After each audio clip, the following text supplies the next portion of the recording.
Hello అందరికీ. నేను మీ రేణు. అమ్మమ్మ గారింట్లో ఇది రెండో రోజు. అమ్మ నన్ను 10 రోజుల కోసమని అమ్మమ్మ ఇంట్లో వదిలేసి వెళ్ళింది. మొదటి రోజు అమ్మమ్మతోనే సరిపోయింది. అసలు ఎలా గడిచిందో కూడా అర్థం కాలేదు. రెండో రోజు నేను లేచి వచ్చేసరికి అమ్మమ్మ బయట కూర్చుని కాఫీ తాగుతూ ఉంది.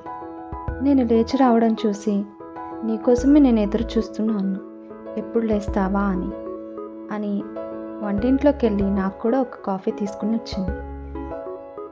కాఫీ తాగుతూ, అమ్మమ్మ తాతయ్య ఎక్కడ, నిన్ను వచ్చినప్పటి నుంచి కనిపించట్లేదు అని అడిగితే, తాతయ్య పని మీద బయట ఊరికెళ్ళారు, ఇంకాసేపట్లో వచ్చేస్తారు, ఈలోపు నువ్వు స్నానం చేసి రెడీ అయ్యిరా, నీకు కొంచెం టిఫిన్ పెడతాను అని చెప్పి అమ్మమ్మ లోపలికి వెళ్ళిపోయింది.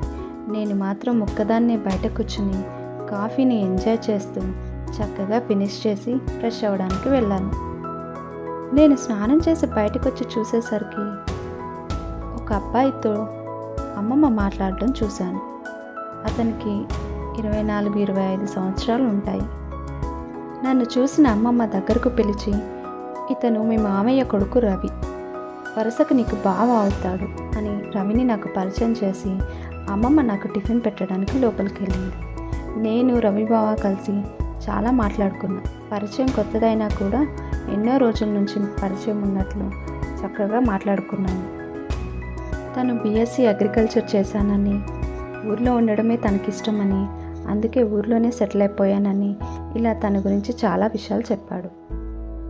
ఏ మాటకు ఆ మాట చెప్పాలే కానీ మా అమ్మమ్మ చెప్పినట్టు రవి బావ నిజంగా సినిమా హీరోలా ఉన్నాడు. ఇలా మాట్లాడుతూ ఉండగానే అమ్మమ్మ చెప్పినట్లు కాసేపటికి తాతయ్య వచ్చాడు. నేనేదో చిన్నపిల్లనైనట్లు వస్తూ ఎన్నో రకాల స్వీట్స్ ఫ్రూట్స్ తీసుకుని వచ్చాడు. అదే కాకుండా ఊర్లో నాకేమీ కాలక్షేపం ఉండదనుకుని ఒక పెద్ద టీవీని కూడా తీసుకుని వచ్చాడు. అమ్మ నన్ను విడిచిపెట్టి వెళ్ళిన తర్వాత ఇల్లంతా ఒక రౌండ్ వేసి చూశాను.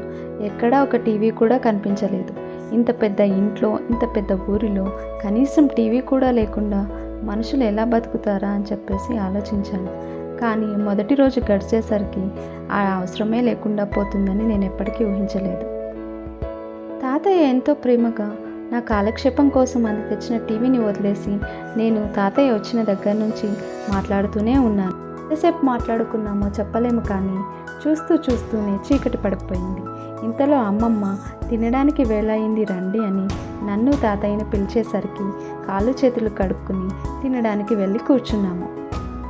రోజు ఇంత పెద్ద ఇంట్లో నేను మీ తాతయ్య మాత్రమే కలిసి ఉండేవాళ్ళం, కానీ ఈరోజు నువ్వు కూడా మాతో భోజనానికి కూర్చోవడం నాకు చాలా సంతోషంగా ఉంది అని అమ్మమ్మ చాలా ఎమోషనల్ అయ్యింది. వెంటనే తాతయ్య ఆ ఎమోషనల్ సీన్ని కాస్త ఒక చిన్న జోక్ వేసి కామెడీ సీన్గా మార్చేశాడు. తినేటప్పుడు కూడా ఎన్ని కబుర్లు చెప్పుకున్నామో. అలా భోజనం చేసిన తర్వాత నేను నా రూమ్లోకి వెళ్ళి పడుకున్నాను. నా వెనకాలే అమ్మమ్మ వచ్చి ఎన్నో మాటలు మాట్లాడింది. చిన్నప్పుడు అమ్మ చేసిన చిలిపి పనుల గురించి చెప్తూ అమ్మమ్మ మళ్ళీ ఎమోషనల్ అయ్యింది. అలా అమ్మమ్మ మాటలు వింటూనే నేను ఎప్పుడు నిద్రపోయానో నాకే తెలియదు. అలా కేసముద్రంలో నా రెండో రోజు చక్కగా గడిచింది. అమ్మను విడిచి నిమిషం కూడా ఉండలేని నేను అమ్మ లేకుండా 2 రోజులు గడిపేశాను.